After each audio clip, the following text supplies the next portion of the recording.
All the sounds you just heard were generated entirely by the drums. No other musicians playing, no backing tracks, no loops. Everything was generated in real time based on what was being played on the drums. Using a combination of drum triggers, MIDI, and software, it's possible to create the sound of an entire band just by playing the drums. This is just one of many exciting possibilities that's offered to us by developments in technology, and it's affecting the way that musicians are making music. We've come a long way since the electronic drums of the 80s. Today's hot drums for tomorrow's hot drummer. Musicians today are experiencing what you might call an electronic renaissance, a sort of reimagining and rapid evolution in the way that technology is used in music. One of the first musicians that inspired me to play electronic music was Jojo Mayer. By reverse engineering electronic music, which basically mean arrive at the same sound, but by not producing it electronically. Jojo was a leader in popularizing electronic music for musicians, along with other drummers like D'Anthony Parks.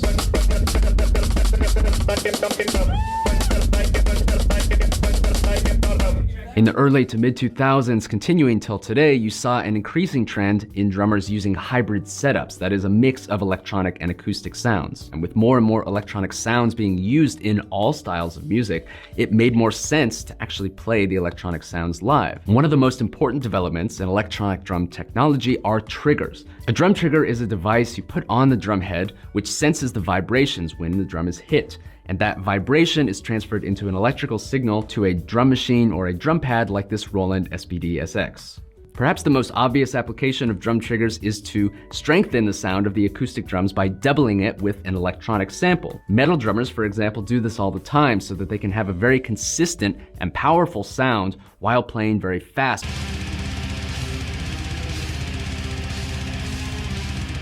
However, there's much more you can do with drum triggers. You can use them to play bass sounds or piano sounds or cat sounds.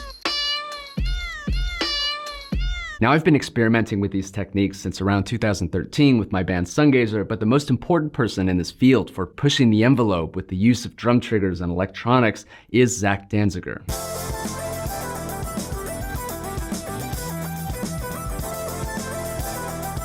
Zach and his bandmate Owen Biddle, former bassist of The Roots, spoke about their use of technology in this TEDx talk, Wrangling MIDI. What you're hearing right now is the steady output of an arpeggiated software synth.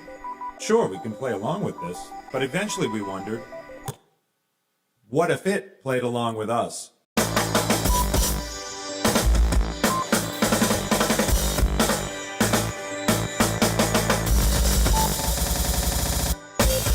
So how does this technology work? Let's take a look at the song that I played at the beginning of this video. We've got a bass sound, which is triggered by my kick drum.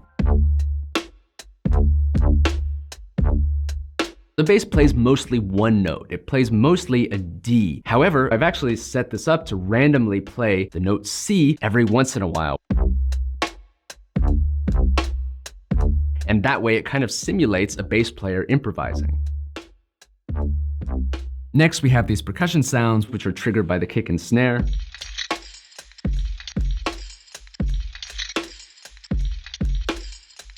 But now let's take a look at what the hi-hat is playing, because this is much more complex. Here, my hits on the hi-hat are triggering random chords. But not just any random chords, because they have to fit within a key center. And so we can use Ableton's scale function to funnel those MIDI notes into an appropriate scale. And so now when I play a single note on the hi-hat, we have randomly generated but nice and pretty chords. I applied one more effect to this keyboard track, which was to spread out when the notes are played. I wanted the keys to sound more like bring instead of ba all together. So I used an arpeggiator to play each note from those chords individually rather than all together.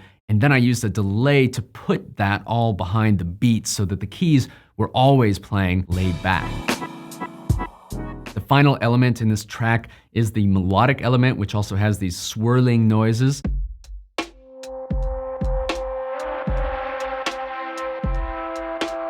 and this is actually triggered by the snare drum. And unlike the keys or the bass, this is set to have a very low likelihood of actually doing anything. So most of the time when I hit the snare, nothing happens. But every so often, it'll trigger a random melodic note, which is then, of course, triggered through a specific scale. I have the freedom to turn instruments on and off, or to control the intensity of the effects in real time. And that gives me a lot of control over creating a composition improvised on the spot. That's an example of some of the exciting things we can do with music technology today. And this track, by the way, is available on Bandcamp. You can find the link below if you want to listen to it. But these techniques are something that I've been exploring more and more recently. I think we're going to see a lot of creative applications of similar technologies, not only to play instruments using the drums, but also to trigger visuals.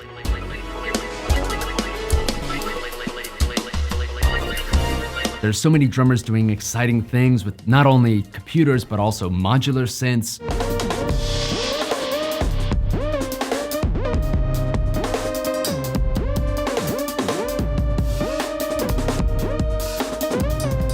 We've got a lot of exciting companies developing new technology, sensory percussion, for example. I actually have a hang on a second. This is sensory percussion. It looks kind of like a drum trigger, but it can track so much more than drum hits. It can track not only the velocity and the notes, but it can also sense the difference between the center and the edge of a drum. And so you can use that to control parameters in MIDI, for example. Like if I play on the edge of the drum, maybe I get more reverb than I do in the center. It can also track things like speed, so the faster you play, the more distortion happens, or whatever you can imagine. And what I find most exciting about all of this is that it's giving us a way to put the human element back into music, or back into electronic music. And so like Zach Danziger says, the old era was about us playing along to computers, but the new era is about computers playing along to us.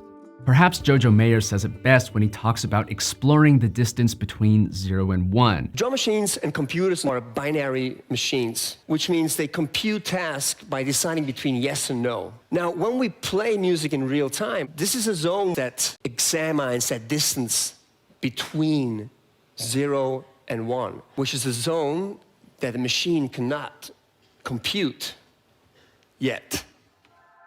So where are we headed? No doubt somewhere exciting. If you'd like to check out the full version of this song, you can watch the video linked below or listen to it on Bandcamp.